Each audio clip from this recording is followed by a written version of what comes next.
ஹாய்ங்க. Weekend vlog தான். வெளிய கிளம்புறோம். இன்னைக்கு எங்க போறோம் அப்டின்னா, லுலுக்கு இன்னொரு கடைக்கு கூட்டிட்டு போறேன்னு சொல்லியிருக்காங்க. பேக் டு ஸ்கூல் ஆஃபர் போட்டிருக்காங்கங்க. அதான் சரி போய் செக் பண்ணி பார்க்கலாம் அப்டின்னு.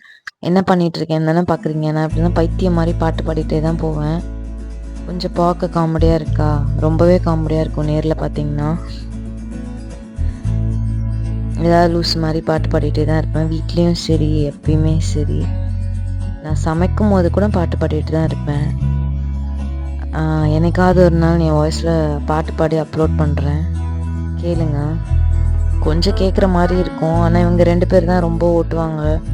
அம்மா நீ பாடுறதுக்கு பதிலாக நான் பாட்டே போட்டு கேட்டுக்கிறோன்னு சொல்லி காரில் வேணும்னே சவுண்ட் அதிகமாக வச்சு கேட்பாங்க. அப்புறம் நான் பாடினேன்னா என்னை இமிட்டேட் பண்ணுவாங்க. இது பாய்ஸ் கேங்காக இருக்குங்க. ரொம்ப டாமினேட்டிங்காக இருக்குது. என்ன பண்ணுறது பாருங்க. ஒரு பொண்ணு இருந்துச்சுன்னா நம்ம கூட வரும்.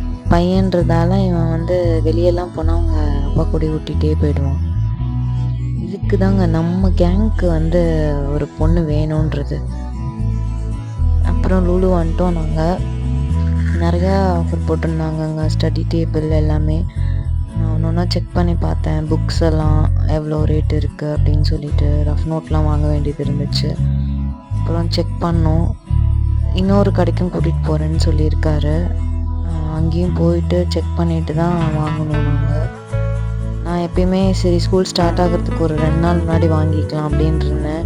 சரி ஆஃபர் போட்டிருக்காங்க, போய் பார்க்கலாம், பிடிச்சிருந்தா வாங்க அப்படின்னாங்க. அதனால தான் சரின்னு வந்திருந்தேன். பாய்ஸ் கேங் தாங்க எங்கள் வீட்டில் எப்பயுமே. என்ன பண்ணுறது, எனக்கு வேடிக்கை பார்த்துட்டே போக பிடிக்குங்க. காரில் ட்ராவல் பண்ணும்போது டேபிள் ஃபேன்லாம் இருந்துச்சு. இங்கே ஃபுல்லாகவே வீடு ஃபுல்லாகவே ஏசி தாங்க, ஃபேனே இல்லை. அதனால எனக்கு டேபிள் ஃபேன் வாங்கணும்னு ஒரு ஆசை. இங்கே நம்ம ஒரு மாதிரி ஃபேன் எதுவுமே கிடையாதுங்க. ஃபுல்லாகவே வந்து ஏசி தான். எல்லா ரூமுமே, கிச்சன்லேயுமே ஏசி தான். நான் டேபிள் ஃபேன் கேட்டுட்ருக்கேன். நாங்கள் வந்து ஸ்டவ் வாங்கும்போது கொஞ்சம் ரேட் அதிகமாக இருந்தது. இப்போ வந்து கொஞ்சம் குறைஞ்சிருக்குங்க.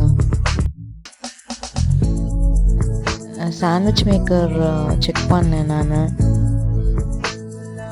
நல்லா இருந்துச்சுங்க. எனக்கு இந்த மண் சட்டியில் கேஸ்ட் அயர்ன்லலாம் சமைக்கிறதுக்கு ரொம்ப பிடிக்கும். அதுக்குன்னே கலெக்ஷன்ஸ் வந்து நிறைய இந்தியாவில் வச்சுருந்தேன். பட் நான் எல்லாமேலாம் இங்கே எடுத்துகிட்டு வரல. ஏன்னா எனக்கு கொஞ்சம் லக்கேஜ் அதிகமாக இருந்துச்சு. அதனால நான் நிறைய பொருள் எடுத்துகிட்டு வரல. எனக்கு என்ன மெயினாக தேவையோ அது மட்டும்தான் எடுத்துகிட்டு வந்தேன். எனக்கு அடுத்த ஒரு ப்ரோ மேக்ஸ் இங்கே இருக்குது, அதான் மித்தம். நான் பாட்டு பாடினேன்னா அவர் ஆடுவார். ஒரே காமெடியாக இருக்கும். நான் பாட அவன் ஆடன்னு கடன் கூட பார்க்க மாட்டான், டான்ஸ் ஆடிட்டே தான் இருப்பான். அப்புறம் கொஞ்சம் ஃப்ரூட்ஸ் வாங்க வேண்டியது இருந்துச்சுங்க. அவகேடோ இதெல்லாம் எனக்கு வந்து அவகேடோ ரொம்ப பிடிக்கும். எல்லாருமே சொல்லுவாங்க அது டேஸ்ட்டே இருக்காது, உனக்கு ஏன் பிடிச்சிருக்கு அப்படின்னு சொல்லி கேட்பாங்க. பட் எனக்கு அது ஏன்னே தெரியல, அது ரொம்ப பிடிக்குங்க எனக்கு. அப்படியே சாப்பிடுவேன். இந்த அலப்பறையெல்லாம் நான் பார்க்கவே விரும்பலை, அதனால திரும்பிக்கிட்டேன். ஏன்டா வீடியோ எடுத்தோன்னு இருக்கீங்க பாருங்க. இதெல்லாம் நம்ம பார்க்கவே கூடாதுங்க, திரும்பிக்கணும் இந்த சைடு. அதனால ரொம்ப டென்ஷன் பண்ணுவாங்க அப்பப்போ இந்த மாதிரிலாம். அப்புறம் டால் ஐட்டம்லாம் இருந்துச்சு. நான் வந்து கொஞ்சம் இட்லி சாம்பாருக்கு மசூர் தால் போடுவேன். நீங்கள் ட்ரை பண்ணி பாருங்கள். இட்லி சாம்பாருக்கு அந்த டால் போட்டு ரொம்ப டேஸ்ட்டாக இருக்குங்க.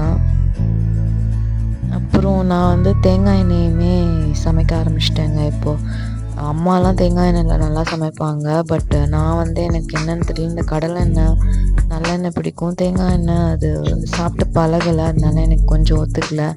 இப்போ நானும் கொஞ்சம் ஆட் பண்ண ஆரம்பிச்சிட்டேங்க. நல்லாயிருக்கு டேஸ்ட்டு தேங்காய் எண்ணெயில் சமைக்கும் போதும்.